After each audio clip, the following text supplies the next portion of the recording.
Financial markets పై పట్టు సాధించాలనుకునే వాళ్ళు Revanth conduct చేసే వెబినార్ కోసం ఈ నెంబర్ కి కాల్ చేయండి. నమస్తే సార్. యా, ఈ లాస్ట్ 4 yearsలో స్టాక్ మార్కెట్ ర్యాలీలో మనం చూస్తున్న ఇంకొక కొత్త ట్రెండ్ ఏంటంటే ఈ ఐపీఓస్ కూడా నెంబర్ ఆఫ్ ఐపీఓస్ చాలా వస్తున్నాయి మార్కెట్లోకి. అందులో 2024 కొత్త రికార్డ్ క్రియేట్ చేసింది హైయెస్ట్ అమౌంట్ కలెక్షన్ చేయడంలో. ఈ మార్కెట్లోకి వచ్చే కొత్త ఐపీఓస్లో ఇన్వెస్ట్ చేయడం, ఆ ఐపీఓస్లో అలాట్ అవ్వడం అవ్వకపోవడం, అలాట్ అయినాయి 100% పెరగడము, 80% పెరగడము, ఇది ఒక ట్రెండ్ అయిపోయింది, ఫ్యాషన్ అయిపోయింది. దీనికోసం కొంతమంది నేను గమనించింది ఏంటంటే ఒక 5 లక్షలు అప్పు చేసి దగ్గర పెట్టుకొని ఒక 5 ఐపీఓలు పెట్టుకొని మళ్ళీ తిప్పడం ఇలా చేస్తున్నారు. ఇలా అప్పు చేసి ఇన్వెస్ట్ చేయడం కరెక్టే అంటారా? So it is not just about IPO sir. So అప్పు చేసి ఏ పెట్టుబడైనా తప్పే. Exactly correct. రైట్. అప్పు చేసి తప్పు చేయకూడదు. అసలు అప్పు చేసి ఏ పెట్టుబడి మనం తెచ్చుకోవాల్సిన అవసరం లేదు. పెట్టుబడి అని అంటే మన సేవింగ్స్ లో నుంచి మిగిలిన డబ్బులతోటి చేసేదాన్ని మన ఇన్వెస్ట్మెంట్ అని అంటాం. ఎగ్జాక్ట్లీ అదే actual definition. Income minus expenses savings, అంతే. దాన్ని ఇన్వెస్ట్ చేయడం అదే యాక్చువల్ డెఫినేషన్. సో బేసిక్గా రీసెంట్గా సార్ నాకు ఒక రోజు ఒక 2 కేసెస్ వచ్చాయి, సిమిలర్ ప్యాటర్న్. ఓకే. మధ్యాహ్నం వచ్చిన కేసు ఏమో అప్పు చేసి ఇన్వెస్ట్మెంట్స్ పెట్టి ఇబ్బందుల్లోకి వెళ్ళిపోయిన ఆయన. ఈవినింగ్ వచ్చిన ప్యాటర్న్ ఏంటి అని అంటే ఆల్మోస్ట్ ఆ ఇబ్బందుల్లోకి ఎంటర్ కాబోతున్నాడు, just because of heavy savings, అప్పు చేసి, ఇట్లాంటి రకరకాలు అన్ని. సో బేసిక్గా I will try to explain that. So చాలా మంది కూడా ఉపయోగపడుతుంది. ఎల్ఐసీలు, it is very famous. And ఒక మంచి గవర్నమెంట్ ఎంప్లాయ్, ఎక్కడో చాలా దూరం నుంచి వచ్చాడు, ఆంధ్ర ఒక మూల ఏరియా, చాలా దూరం నుంచి వచ్చాడు ఇక్కడికి. వచ్చి కలిసిన తర్వాత, సార్ ఫస్ట్ మీ దగ్గరికి నేను వచ్చిన రీజన్ ఏంటి అంటే ఇల్లు అమ్మేద్దాం అనుకుంటున్నా. ఏం చెప్తారు ఫస్ట్, అసలు విషయం ఏంటో చెప్పండి అని చెప్పి వెంత్రు. సార్ నాకు ఇట్లా రకరకాల లోన్స్ ఉన్నాయి సార్, నేను ఎప్పుడో కొన్ని సంవత్సరాల క్రితం ఒక ఇల్లు కొనుక్కున్నాను, 25 లక్షలు పెట్టి ఇల్లు కొన్నాను. ఇప్పుడు ఆ ఇంటి మీద దాదాపుగా లోనే 45 లక్షలు 50 లక్షల వరకు వెళ్ళింది. నాకు అర్థం కాదు, 25 లక్షలు పెట్టి ఇల్లు కొన్నారు, ఓకే, 45-50కి ఎట్లా వెళ్ళిందని నేను టాప్అప్ సార్ అన్నారు. ఓకే, అసలు రీజన్ ఏంటి, ఎందుకు అయింది సార్? కొన్ని బాధ్యతలు ఉన్నాయి వాటి కోసం. ఓకే, ఇంకా అని అడిగాను. బాధ్యతలు యాక్చువల్గా పెద్దది కాదు సార్, చెప్తే తిడతారు మీరు, తిట్టడం లేకపోతే తర్వాత విషయం కాదు, మీరు ముందు చెప్పండి. ఎల్ఐసీల కోసం సార్ అన్నారు. దేవుడా. యా, సో ఇక్కడ ఏం జరిగిందంటే sir, LIC itself is a liability. అది వెల్త్ క్రియేట్ చేయదు, అది insurance policy. It's just a policy. చనిపోతే డబ్బులు వస్తాయి. ఎస్. సో బేసిక్ ఇక్కడ మిస్ సెల్లింగ్ ఎలా జరిగిందంటే, LIC might be a good company, I'm not commenting on LIC company, నేను ఏజెంట్స్ గురించి మాట్లాడుతున్నా. వాట్ ఎవర్ ఈ మిస్ సెల్లింగ్ చేస్తున్న ఏజెంట్స్ గురించి, వాళ్ళు చేసిన ఒక తప్పు ఒక కుటుంబ సమస్యకి కారణమైంది. సరైన అడ్వైస్ ఇవ్వకపోవడం, సరిగ్గా వాళ్ళని గైడ్ చేయకపోవడం. So the pattern vent like this. First ఆయన కెరియర్ స్టార్ట్ అయింది, ఇల్లు ఏదో తీసుకున్నారు, okay, all went good, government job కదా, అయిపోయింది. ఎల్ఐసి పాలసీ ఒకటి స్టార్ట్ చేశారు, దానికి తోడు ఇంకొకటి, దానికి తోడు ఇంకొకటి, దానికి తోడు ఒకటి. యా, ఎట్లా అయిపోయింది అని అంటే ఆయనకు ఒక టైంకి, సో ఈ పాలసీస్ అని ఇయర్లీ పే చేసేవి కదా, ఆయన క్యాలిక్యులేట్ చేసుకోలే. సో బేసిక్గా మనము ఫైనాన్షియల్ క్యాలిక్యులేషన్స్ చేసుకునేటప్పుడు మంత్లీ బడ్జెట్లో ప్రతి నెల కామన్గా వచ్చే ఎక్స్పెండిచర్ మాత్రమే లెక్కేసుకొని ఇంకా డబ్బులు మిగులుతున్నాయని అనుకుంటాం. కానీ యాక్చువల్గా మనం క్యాలిక్యులేషన్ చేసుకోవాల్సింది ఏంటి, monthly expenditure plus annual expenditures all together. Correct. Vacations అవ్వచ్చు, కార్ సర్వీసింగ్ అవ్వచ్చు, పాలసీస్ అవ్వచ్చు, ఇన్సూరెన్స్లు అవ్వచ్చు, అన్నీ కలిపి వేయాలి. సో ఆయన అది వేయడం ఫెయిల్ అయ్యారు. అది వేయడం ఫెయిల్ అవడంతో ఏం జరిగింది, ఆ పాలసీ వచ్చే టైంకి డబ్బులు కట్టడానికి ఆయన దగ్గర ఉండేవి కాదు. సో బేసిక్గా పాలసీ ల్యాబ్స్ అవ్వకూడదన్న ఉద్దేశంతో ఫ్రెండ్స్ దగ్గర అప్పులు చేశారు. సో వాళ్ళకి డబ్బులు ఇవ్వాలి కదా, ఆ డబ్బులు తీర్చడం కోసం టాప్అప్ లోన్ తీసుకొని అప్పు తీర్చేవాడు. It goes on from almost like 5, 6, 7 years వరకు అది కంటిన్యూ అయింది. అదే లూప్. మనకు అర్థం కాలేదు. ఇంకో టైంకి ఏమైంది అని అంటే ఇంకా టాప్అప్ అవ్వడానికి కూడా స్కోప్ లేదు, మ్యాక్సప్ అయిపోయింది అది ఆల్మోస్ట్.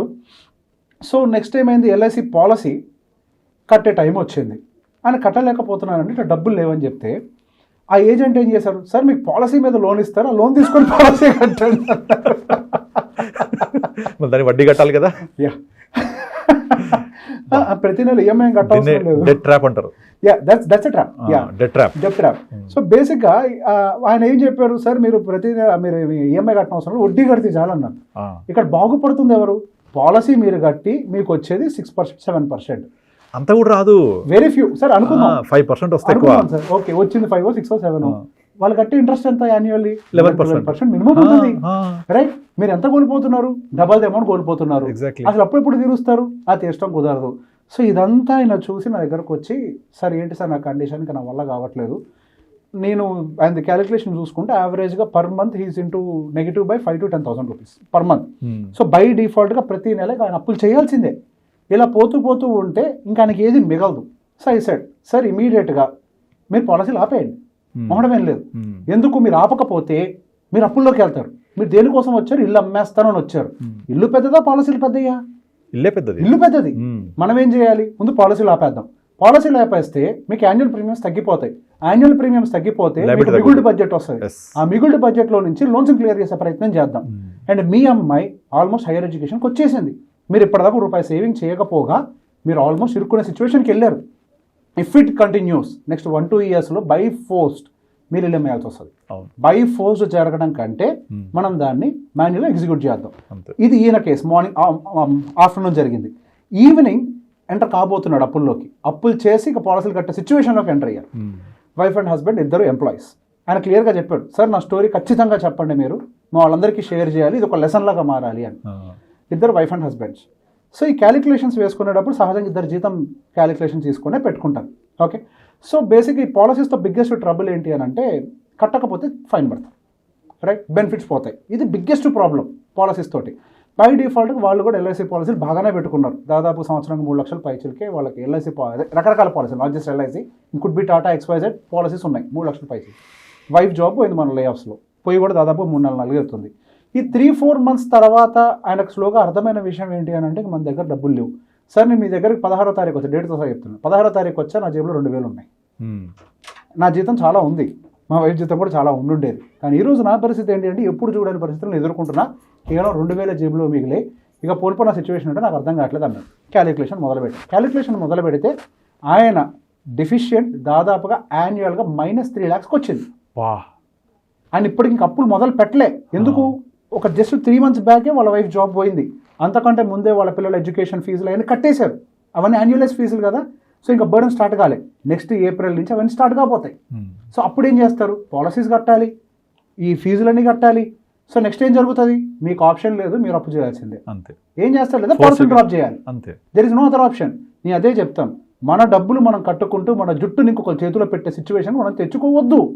మన జుట్టుని ఇంకొక సిచ్యువేషన్లో పెట్టాలా? ఆ సిచ్యువేషన్ ఎందుకు తెచ్చుకోవాలి? Life is full of uncertainties. ఇప్పుడు కేవలం ఉద్యోగం అయిపోయింది, లైఫ్లో ఇంకా చాలా అన్సర్టనిటీస్ ఉంటాయి. ఇది ఒకటే కాదు. అప్పుడేం చేస్తాము? ఎలా పే చేస్తాము? ఒక్కళ్ళ జీతం ఆగితేనే మీ కుటుంబం నడవని పరిస్థితికి వచ్చిందే. యాక్చువల్లీ మీ కుటుంబం సెల్ఫ్ సఫిషియంట్, కానీ ఇబ్బందుల్లోకి నెట్టబడడానికి కారణం ఏంటి అని అంటే ఓవర్ సేవింగ్స్.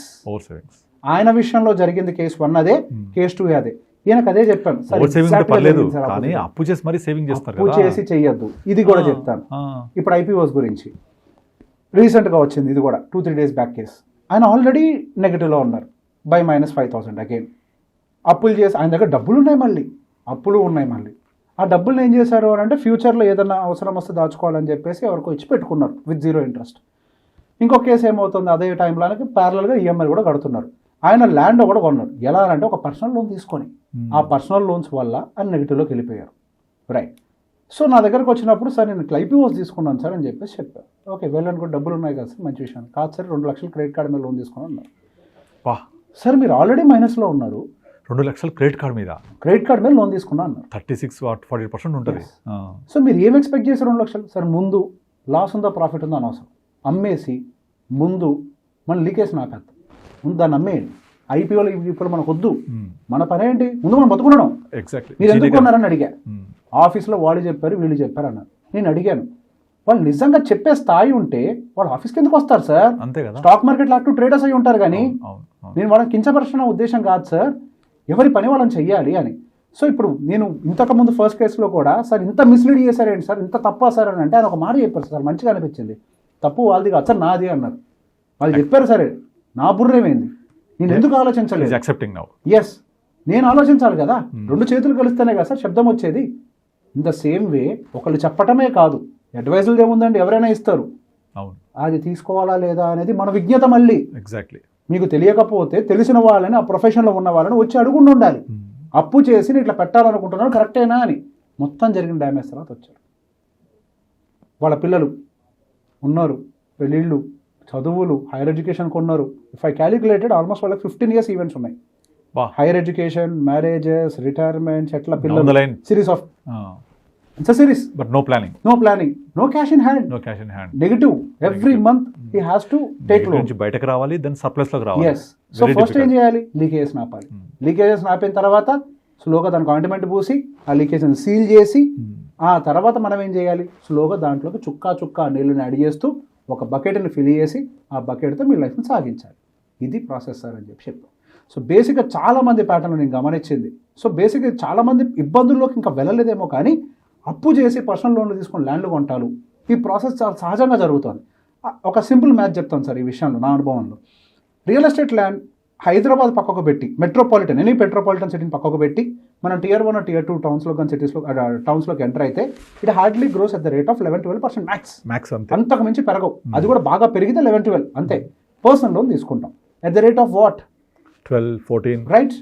సో మీరేం చేస్తున్నారు, మనం అనుకుంటాం 3 సంవత్సరాల తర్వాత ల్యాండ్ విలువ పెరుగుద్ది అని, కానీ ఇక్కడ మీరేం చేస్తున్నారు, ఆ 3 సంవత్సరాలకు కానీ ఇన్ఫాక్ట్ ఎక్కువ డిపే చేస్తున్నారు కదా. కలపండి అవన్నీ కలిపి మొత్తం ఎక్విజిషన్ కాస్ట్ తీసుకుంటే జరిగింది సార్. ఇప్పుడు ఒక కేసు అంతే సార్, 5 సంవత్సరాలు అయింది ల్యాండ్ కొని పర్సనల్ లోన్ తీసుకుని మీకు కట్టిన వడ్డీ ఎక్కువ ఉంది, ఇప్పుడు దాకా ల్యాండ్ పెరగలేదని అమ్మేయమంటారా అని అడుగుతున్నారు. ఎన్ని సంవత్సరాలు నష్టపోయి ఇప్పుడు అమ్మేస్తారా? వెయిట్ చేశారు కదా, టైం ఇంకా వెయిట్ చేయాలి కదా తప్పదుగా. 5 ఏళ్ళు వెయిట్ చేశారు, ఇప్పుడు అమ్మితే you will book the loss. ఇప్పుడు లాస్ని బుక్ చేయకూడదు మనం. ఇప్పటిదాకా దానికి ఒక సైకిల్ ఉంటుంది.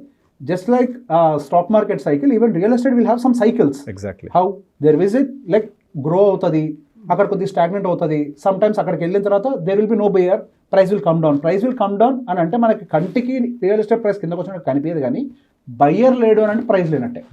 సింపుల్ అంతే, బయ్యర్ లేడు ప్రైస్ లేదు. సో బేసిక్గా మీకు ఈ ఫేజ్లో ఉన్నారు, ఇప్పుడు బయ్యర్స్ లేరు. Again there will be some buying demand, we have to wait. కొంచెం రేట్ వచ్చి అట్లీస్ట్ లాస్ పూడుకున్నప్పుడైనా కానీ మనం అమ్ముకుంటే మనకు ఉపయోగపడుతుంది. కానీ ఈ లోపల ఏమవుతుందంటే టైం అవుతున్న కొద్దీ మీకు వాల్యూ ఆఫ్ రూపీ తగ్గిపోతుంది, value of the rupee variation. Yeah, so basic already పోయింది, 5 years passed out, already 5 years has been passed out. So every time we'll have, so basically ఒక్కొక్కసారి just like Hyderabad and Bangalore real estate markets, in the last 5 years Hyderabad market went up, Bangalore market was stagnant. From the last 1.5 year Hyderabad market ఆగిపోయింది, 1.5 year నుంచి Bangalore market pickup అయిపోయింది. In the same way even మనకి Telangana Andhra geographical కండిషన్స్లో అయినా it will rotate. So we have to give some time, we have to wait. First thing మనకు ఆ feeling రావడానికి గల కారణం ఏంటంటే అప్పు చేసి పెట్టడం. అప్పు చేసి ఎటువంటి పరిస్థితుల్లో కూడా మనం సేవింగ్స్కి వెళ్ళకూడదు. ఎగ్జాక్ట్లీ. సో వన్ లైన్, అప్పు చేసి తప్పు చేయకూడదు. అప్పు చేయడం ఏదైనా పర్పస్ఫుల్ చేయాలి, లేదా ప్రొడక్టివ్ ఎక్స్పెన్సెస్ కోసం చేయాలి. ఎగ్జాక్ట్లీ. అన్ప్రొడక్టివ్ గా చేయకూడదు. We feel that investing is unproductive expense, but not. ఎందుకంటే అక్కడ rate of interest what you pay, rate of return what you get will not match. Definitely. ఇదేమి పెట్టగానే డబ్బులు వచ్చేస్తాయి, తీసుకొని అప్పు కట్టేస్తా, రిమైనింగ్ మిగిలిపోతుందని అంద లైక్ పేపర్ వేసుకుంటే ఈజీ కాదు అది. సార్ నేను ఒక క్యాలిక్యులేషన్ చేశాను సార్, బజాజ్ ఫోన్ చేసి లోన్ ఇస్తానంటే సేమ్ ఇట్లా క్యాలిక్యులేషన్ చేశాను సార్.